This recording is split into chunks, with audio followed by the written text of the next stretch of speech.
En effet, j'entendais distinctement la voix d'Eugène Marais à l'intérieur de la maison. Ma chère Éléonore, concernant notre petit voyage, une voix féminine lui répondait. De toute évidence, c'était celle d'Éléonore de Choisy. Pourquoi donc était-elle chez Eugène? Sa présence avait-elle un lien avec le vol?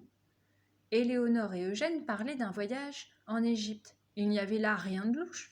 Comment faire pour orienter leur conversation sur le vol? Lulu a sorti le portable de tante Agathe de sa poche et a soufflé. Adèle, j'ai une idée. On devrait leur envoyer un SMS de la part de tante Agathe. Ça les fera peut-être parler. Génial, ai-je répondu. J'ai saisi le téléphone et consulté la liste des contacts. J'ai trouvé le numéro d'Eugène Marais et j'ai envoyé le message suivant. Bonjour Eugène, possible de vous rencontrer à propos vol Louis Berbois? Agathe. J'ai aussitôt entendu un signal sonore dans mon casque. Derrière le mur, Eugène Marais recevait mon SMS. J'ai appuyé sur la touche enregistrement de mon appareil et j'ai entendu grogner « J'ai un message d'Agathe Détrouve !» Elle se doute de quelque chose, a énoncé la voix d'Éléonore. Je ne pense pas. Elle veut juste me voir à propos du vol, a répondu Eugène Marais. De toute façon, notre plan est infaillible. Même sa voisine l'a reconnu sur sa mobilette. C'est vrai, a répondu Éléonore en riant. Mais tu ne crois pas que nous devrions tout de même nous débarrasser de la cape? Pas avant que je l'ai étudiée, a répondu Marais. De toute façon, personne ne viendra fouiner ici. J'ai arrêté l'appareil et raconté l'ensemble de la conversation à ma petite sœur. « Rentrons vite prévenir tante Agathe, m'a-t-elle dit. Nous nous sommes élancés vers la pelouse, mais mon pied a heurté au passage un nain de jardin. Aussitôt, celui-ci s'est mis à tourner sur lui-même en chantant « Eh oh, on rentre du boulot !»« Un détecteur de présence !» ai-je crié, affolée. Nous nous sommes réfugiés dans la cabane de jardin et avons essayé de nous cacher. Mais c'était impossible. Eugène y stockait toutes sortes de matériaux pour ses inventions. Planches, pièces de moteur, pots de peinture, ressorts, et il n'y avait aucun endroit où se dissimuler. Lulu, qui s'était faufilée derrière des planches en contreplaqué, a sorti une couverture noire d'un tuyau. Elle l'a déployée et a murmuré « On va se cacher là-dessous !» Oui, mais ça ne sert pas à grand-chose, ai-je remarqué en me glissant sous la couverture. S'ils viennent ici, ils vont nous repérer en une seconde. Je me suis interrompue. Les voix d'Eugène et d'Éléonore se rapprochaient. Bientôt, la porte de la cabane s'est ouverte en grinçant. J'ai serré la main de Lulu. Quelqu'un entrait et il était si proche qu'on entendait sa respiration. Mes genoux se sont mis à trembler. « Là !» a crié Éléonore d'une voix stridente. Chapitre 5. Fausse alerte. « Là ! Une souris !» a repris Éléonore. Eugène a donné un coup de pied dans un carton et a bougonné « Sale bête !» J'ai repris ma respiration. Ouf, c'était une fausse alerte. Elles sont futées, a poursuivi Eugène. Aucune d'entre elles n'est tombée dans ma souricière à fromage synthétique. Éléonore est partie d'un petit rire. Piège sans doute aussi efficace que ton micro-ondes qui ne refroidit que les épinards. Bon, il n'y a personne ici, a marmonné Eugène, qui semblait vexé. La porte s'est refermée. La voix d'Eugène a repris, plus éloignée déjà. Ce doit être un chat qui a déclenché l'alarme. Mes nains de jardin sont un peu trop sensibles. Le danger était passé. Mais pourquoi ne nous avait-il pas vus? Nous avons sorti la tête de notre couverture et sommes restés bouche bée.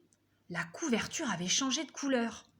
Elle avait pris la teinte exacte des planches et des tuyaux et se confondait parfaitement avec les objets entreposés.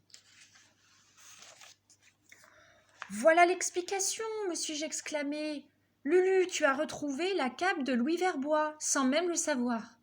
Les capteurs photo quelque chose lui permettent de se fondre dans le décor comme un caméléon.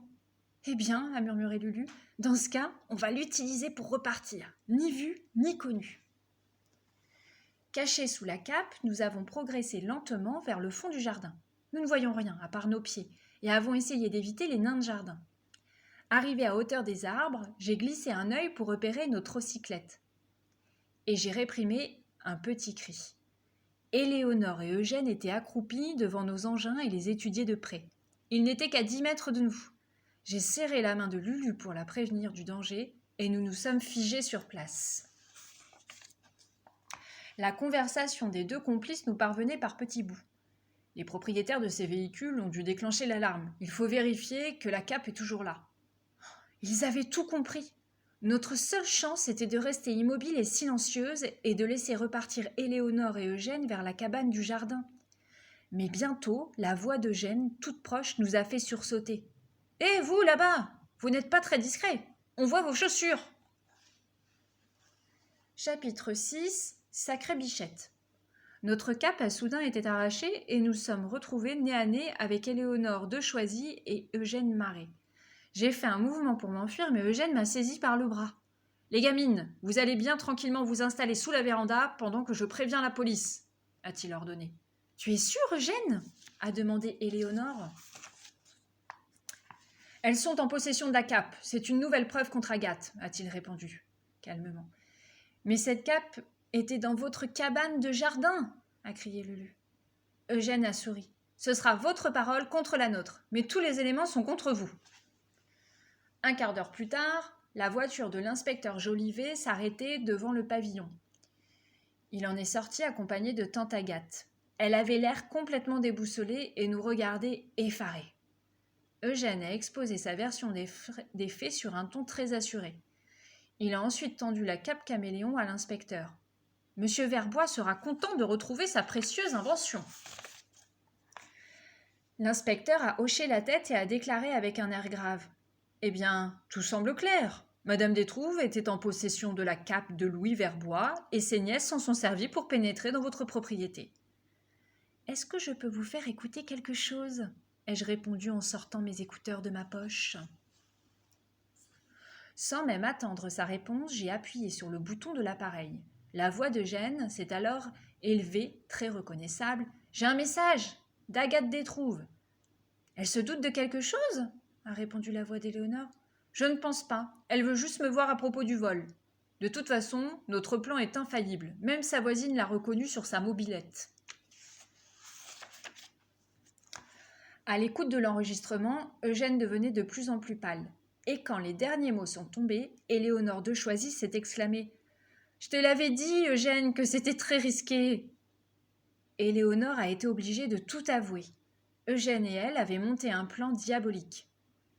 En volant l'invention de Louis Verbois et en faisant accuser notre tante, ils éliminaient d'un coup 2 de leurs concurrents les plus brillants du concours L'Épingle.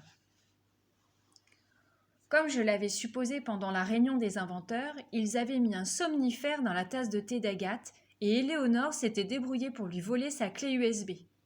Et comme notre tante ne verrouille quasiment jamais sa porte, il n'avait pas été très compliqué de lui emprunter son imperméable et son casque pour se faire passer pour elle.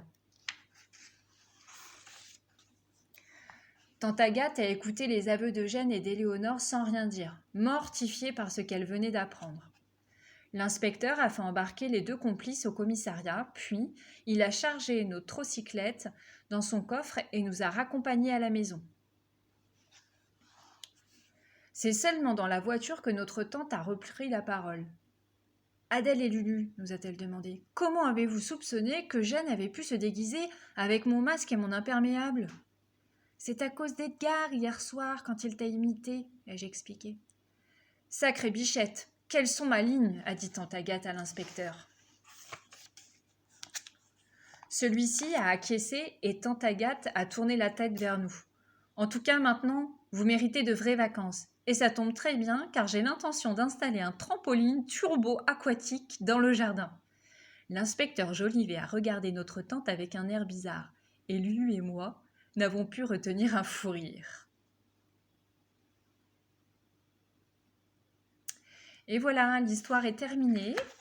J'espère qu'elle vous a plu et on se retrouve bientôt pour une nouvelle histoire. Au revoir.